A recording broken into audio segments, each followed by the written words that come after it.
கிறிஸ்துவுக்குள் அன்பான காலைக்கு நிகழ்ச்சி நேயர்களே, மீண்டும் இந்த நாளிலும் கூட இயேசு இனிதான நாமத்தில் உங்களோடு கூட இணைவதில் மிகுந்த மகிழ்ச்சி அடைகின்றேன்.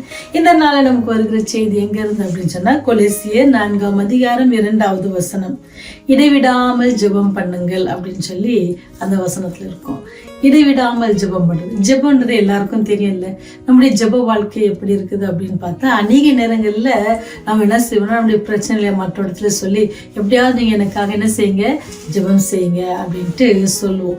ஏன் சொன்னால், அவங்க ஜெபித்தா நம்முடைய வாழ்க்கைக்கு நல்லா இருக்கும், நம்முடைய காரியங்கள் நிறைவேறும் அப்படின்னு சொல்லி நம்ம ரொம்ப நம்பிக்கை யார் மேலே வைப்போம்னா மற்றவங்க மேலே நம்பிக்கை வைப்போம். ஆனால் இங்கே நமக்கு வேதம் சொல்லுது, இடைவிடாமல் ஜெபம் பண்ணுங்கள் அப்படின்னு சொன்னால், இடைவிடாமல் நம்ம என்ன செய்யணுமோ ஆண்டவரோடு கூட உறவு வச்சுக்கணும். நீங்கள் பார்த்தீங்கன்னா, பழைய ஏற்பாட்டு காலத்தில் ஆண்டவர் தீர்க்கதரிசிகளை கொண்டு அல்லது தலைவர்களை கொண்டு என்ன செய்வார், ராஜாக்களை கொண்டு அல்லது காரியங்களை என்ன செய்தால் தேவ பிள்ளைகளுக்கு சொல்லி காரியங்களை வழிநடத்துவார். ஆனால் நீங்கள் புதிய ஏற்பாட்டின் காலத்தில் பார்த்தீங்கன்னா, சீஷர்களுக்கே அவர் என்ன செய்வார்னா அதை ஜெபம் பண்ண சொல்லி கொடுப்பார். நாங்கள் எப்படி ஏன்னு சொன்னால், ஆண்டவர் உங்களோடு கூட என்னோடு கூட எப்படின்னு சொன்னால் டைரக்டான உறவை வச்சுக்கணும் அப்படின்னு சொல்லி, நேர்முக உறவு வைத்துக்கொள்ளணும் அப்படின்னு சொல்லி ஆசைப்படுறாங்க. அப்படி தானே நம்ம யாராவது நேசிக்கிறோம் அப்படின்னு சொன்னால், அவங்க கூட எப்போ தொடர்பு நேரடியாக நாமளே பேசிக்கணும்னு நினைப்போம்ல.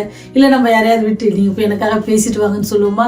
அதில் நம்பிக்கை இருக்குமா உங்களுக்கு? ரொம்ப அப்படி இருக்காது. ஏன்னா நம்மளே நேரடியாக பேசினா நம்முடைய காரியங்கள் ஒருவேளை ஒரு உதாரணத்துக்கே எடுத்துக்கங்களேன். நீங்கள் ஒருவேளை சுகவீனமாக இருக்கிறீங்க, பலவீனமாக இருக்கிறீங்க, அதுக்காக நீங்கள் உங்கள் வீட்டில் இருக்கவங்கள நான் ரொம்ப டயர்டாக இருக்கிறேன், நீங்கள் ஒரு கிளாஸ் ஜூஸ் குடிச்சிக்கங்க அப்படின்னு சொன்னால் நமக்கு பலன் கிடைக்குமா? கண்டிப்பாக இல்லை. ஒருவேளை நம்ம மருத்துவரை பார்க்காம எனக்கு இந்த வியாதி இருக்குதுன்ட்டு வீட்டில் இருந்தே ஃபோன் பண்ணி நம்மளோட சில சிம்டம்ஸ்லாம் சொன்னோம் அப்படின்னு சொன்னால், அவர் சொல்லுவார், நீங்கள் நேரடியாக வந்து போயிட்டீங்கன்னா பாத்திரம் வந்து டெஸ்ட் எடுத்துட்டா. எல்லாத்துக்குமே அப்படி நேர்முகம் தேவைப்படுகிறது இல்லை?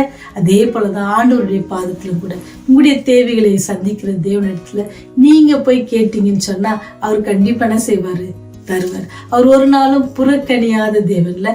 அவரை தேடி வருகிறவர்கள் அவர் என்ன செய்ய மாட்டாரு, புறக்கணிக்க மாட்டார். அதுக்காக நான் மற்றவர்கிட்ட நீங்க ஜெபம் பண்ணிக்காதீங்க நான் சொல்ல வரல. ஆனாலும் உன்னுடைய ஜெப வாழ்க்கை எங்கே? நீ அவர் மேல் வைத்திருக்கிற நம்பிக்கை எங்கே? நீர் அவரை உண்மையா விசுவாசிப்பேன்னு முழங்கால் படிட்டு உன் தேவைகளை அவர்கிட்ட கேளு. அவர் உனக்கு செய்ய அவர் வல்லவராக இருக்கிறது நீ விசுவாசி. அதே போல நீ மற்றவர்களிடத்துல சொன்னாலும் உன்னுடைய ஜெப வாழ்க்கை எப்படி இருக்குது? ஒருவேளை நம்ம அநேகருக்காக ஜெபித்து கொண்டிருக்கிறோம் அப்படின்னு இருந்தாலும் கூட உன்னுடைய ஜெப வாழ்க்கை எப்படி இருக்குதுன்னு சொல்லி நாம ஆராய்ந்து பார்க்கணும். அதனாலதான் ஆண்டவர் சொல்றாரு, நீங்க இடத்துல வாங்க, வருத்தப்பட்டு பாரம் சுமக்கிறவங்க நீங்க எல்லாரும் என் இடத்துல வாங்க. எல்லாரையும் கூப்பிடுறாரு. எனக்காக உங்களுக்காக யாராவது அனுப்புங்க அப்படின்னு சொன்னாரா? இல்லை. நீங்க வேதாமத்துல பாத்தீங்கன்னா, அன்னாள் என்ற ஒரு ஸ்திரீ குழந்தை பாக்கியம் இல்லாதபடிக்கு தன்னுடைய வீட்லயே ரொம்ப அவளை என்ன செய்யறாங்க, அற்பமா எண்ணுகிற ஒரு ஸ்திரீ, அவள் ஆலயத்துக்கு போய் என்ன செய்யறாரு, அவளுக்காக அவள் ஜெபிக்கிறா, கண்ணீரோடு ஜெபிக்கிறா, அழுது ஜெபிக்கிறா. அது மாத்திர ஆண்டவத்துல பொருத்தனையோடு ஜெபிக்கிறா. இடைவிடாமல் வருஷம் போய் அவரை என்ன செய்வா, ஆண்டவத்துல எப்படியாச்சும் அடுத்த வருஷம் குழந்தையோட ஆலயத்துக்கு போக நினைச்சிருப்பா. ஆனா முடிஞ்சிருக்காது. ஆனா அந்த தடவை அவள் என்ன செய்ய, உருக்கமாக என்ன செய்யறா, ஜெபிக்கிறா. அதனாலதான் ஆண்டு நமக்கு புதிய ஏற்பாட்டுல நீங்க பார்த்தா இடைவிடாமல் பவுல் அப்போஸ்தலர் இடைவிடாமல் ஜெபம் பண்ணுங்க. ஏன்னு சொன்னா, நீங்க கொஞ்சம் இடம் விட்டா கூட சாத்தான் வந்து என்ன செஞ்சிருவான், நம்மை வழி மாற்றி அமைத்து போயிடுவான். நம்ம ஆண்டவர் மேல நம்பிக்கை வைத்து அவர் மேல விசுவாசம் வைத்து நம்ம தொடர்ந்து ஜெபிப்போம் அப்படின்னு சொன்னா, ஆண்டவர் எப்படி அன்னைக்கு அன்னாளின் ஜெபத்தை கேட்டாரோ, அவர் கண்ணீரோடு மனம் கசந்து அழும் பொழுது ஆண்டவர் அவளுக்கு இறங்கினது போல உங்களுக்கும் உங்களுடைய காரியங்களாக, உங்களுடைய பிள்ளைகளின் காரியங்களாக, உங்களுடைய பேர பிள்ளைகளின் காரியங்களாக அவர் வல்லமையாய் கிரியை செய்ய காத்திருக்கிறார். நாம நம்முடைய தேவைக்காக நம்முடைய அப்பாட்ட எப்படி நம்ம வீட்டுல கேட்கிறோம், அப்பா எனக்கு 10,000 கொடுங்க, நான் ஒரு காரியமா செய்ய வேண்டி இருக்கிறது, பிஸ்னஸ் பண்ண வேண்டி இருக்குது அப்படின்னு கேட்குறோம் இல்லை?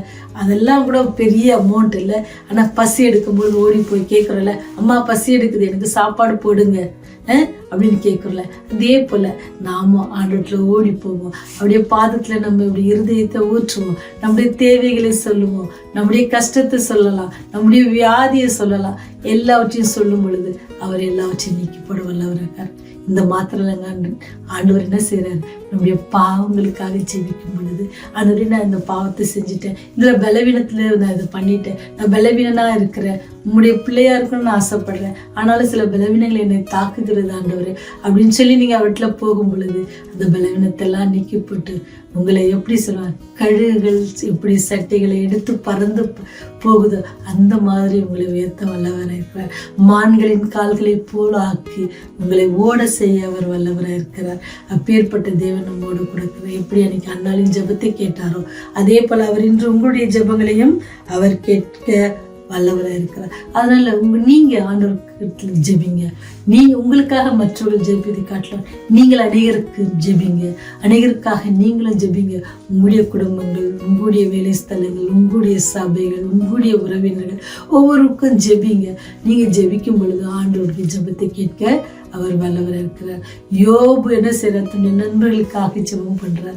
அப்படி ஜெபம் பண்ணும்போது யாருக்கு? இவருக்கு விடுதலை கொடுத்த தேவன், ஆசீர்வாதத்தை கொடுத்த தேவன், அன்னாளை ஆசீர்வதித்த தேவன், ஈசாக்கை ஆசீர்வதித்த தேவன், ஆகாரை ஆசீர்வதித்த தேவன். அவருடைய தேவைகளின் போது அவங்க கூப்பிடும் போதெல்லாம் என்ன செஞ்சாரு? உடனே என்ன செஞ்சார்? அவளுக்கு பதிலளித்த தேவன். இன்று உங்களுடைய ஜெபத்துக்கும் என்னுடைய ஜெபத்திற்கும் ஆண்டவர் பதிலளிக்க காத்திருக்கிறார். உங்களுடைய ஜெபம், நீங்கள் ஜெபிக்கிற உங்கள் ஜெப வாழ்க்கை எப்படி இருக்குது அப்படின்னு சொல்லி இன்னைக்கு ஒரு விஷயம் கூட ஏன்னு சொன்னா நம்ம தொடர்ந்து ஜெபித்துட்டு வரோம்ல, அதனால சில நேரத்தில் நம்முடைய குழப்பங்கள் ஆகிய அல்லது சாத்த நம்ம வேறு வழி கொண்டு விடாதபடிக்கு ஆண்டோடைய பாதத்துல நம்ம ஒப்பு கொடுத்து ஜெபிப்போம். ஆண்டவர் எல்லாவற்றையும் என்ன செய்வார்? செய்ய வல்லவராக இருக்கிறார். உங்களுடைய ஜெப வாழ்க்கை எப்படி இருக்குது? உங்களுடைய தேவைக்காக நீங்க ஆண்டவரத்துல எவ்வளவு நேரம் கேட்குறீங்க? உங்களுடைய ஆவிக்குரிய வாழ்க்கையின் வளர்ச்சிக்காக எவ்வளவு நேரம் கேட்குறீங்க?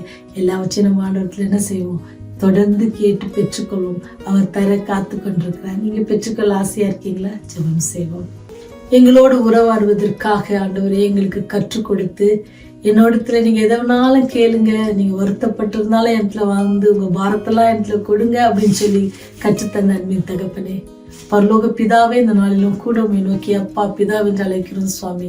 நாங்கள் எங்களுடைய ஜெப வாழ்க்கையில எவ்வளவு பின்தங்கி இருக்கிறோம், அல்லது எங்களுடைய ஜெபங்களுக்காக மற்றவர்களை நம்பி இருக்காதபடிக்கு நாங்கள் உண்மை நம்பி எங்களுடைய தேவைகளை சொல்வதற்கான விசுவாசத்தையும் பலத்தையும் எங்களுக்கு தாங்க. ஆவியானவரின் வழிநடத்தலை தாங்க. கடைசி காலகட்டத்தில் வாழ்ந்து கொண்டிருக்கிறது உணர்ந்து ஜீவிக்க எங்களுக்கு நீர் கிருபை செய்யுங்க. பாவிகளாக எங்கள் மேல் கிருபையாயிருங்க. புதிய கிருபையினால ஒவ்வொரு நாளும் எங்களை வழி நடத்துங்க ஆண்டவரே. நீர் எங்களை புறக்கணியாதபடிக்கு ஆண்டவரே இம்மட்டுமா எங்களை பாதுகாத்து எல்லா தீமைக்கும் விலக்கி ஆண்டவரே எங்களை நன்மையினால் ஒவ்வொரு நாளும் நீ முடிசூட்டி வருவதற்காக நன்றி செலுத்துகிறோம்.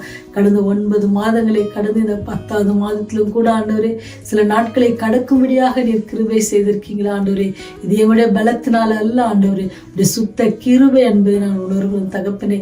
தயவாய் கிருபையா எங்கள் மேல் இருந்து எங்களுடைய பாவங்களை மன்னித்து உடைய ராஜ்யம் வரும் பொழுது நாங்களும் எங்கள் குடும்பங்களும் நாங்கள் நேசிக்கிற பிள்ளைகளை எல்லோரும் ஆண்டவரே உடைய ராஜ்யம் வருவதற்கு நீர் கிருபை செய்தலுமா இயேசுவின் வழியை ஜெபிக்கிறோம் ஜீவனுள்ள பரலோக பிதாவே.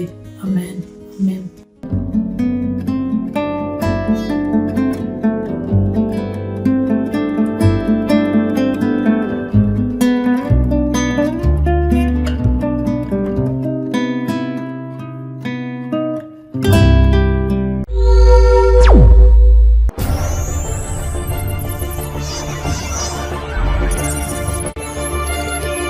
நீங்கள் பார்த்துக் கொண்டிருப்பது உங்கள் ரிவைவல் டிவி.